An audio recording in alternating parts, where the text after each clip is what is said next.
সম্প্রতি আফগানিস্তানের তালেবান সরকারকে স্বীকৃতি দিয়েছে রাশিয়া। এরপর দুই দেশের সম্পর্ক আরও জোরদারে বেশ কয়েকবার পরোক্ষভাবে আলোচনাও হয়। স্বীকৃতির পর প্রথমবারের মতো রাশিয়ার সঙ্গে বৈঠকে বসেছে আফগানিস্তান। আলোচনায় বসেন রুশ পররাষ্ট্রমন্ত্রী সের্গেই ল্যাভরভ এবং তালেবানের পররাষ্ট্রমন্ত্রী আমির খান মুত্তাকি।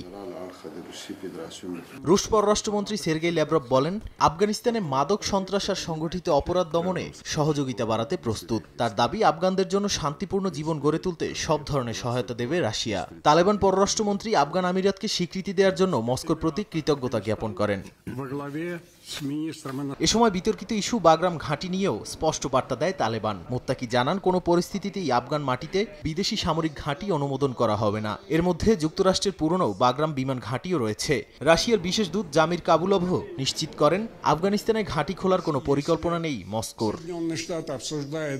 অন্যদিকে আঞ্চলিক স্থিতিশীলতার জন্য সন্ত্রাসমুক্ত আফগানিস্তান দরকার বলে এক বৈঠকে রাশিয়া, চীন, ইরান ও পাকিস্তান একসঙ্গে বৈঠকে ঘোষণা দেয়। পাকিস্তানের বিশেষ দূত বলেন, সব দেশ মিলে সমন্বিত পদক্ষেপ নেবে সন্ত্রাস দমনে। একই সঙ্গে আফগান মানবিক সংকট নিয়েও আলোচনা হয়েছে।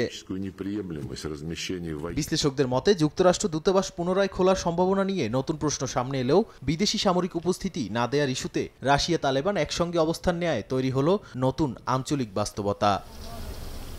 নাদিম মারজান, সময় সংবাদ।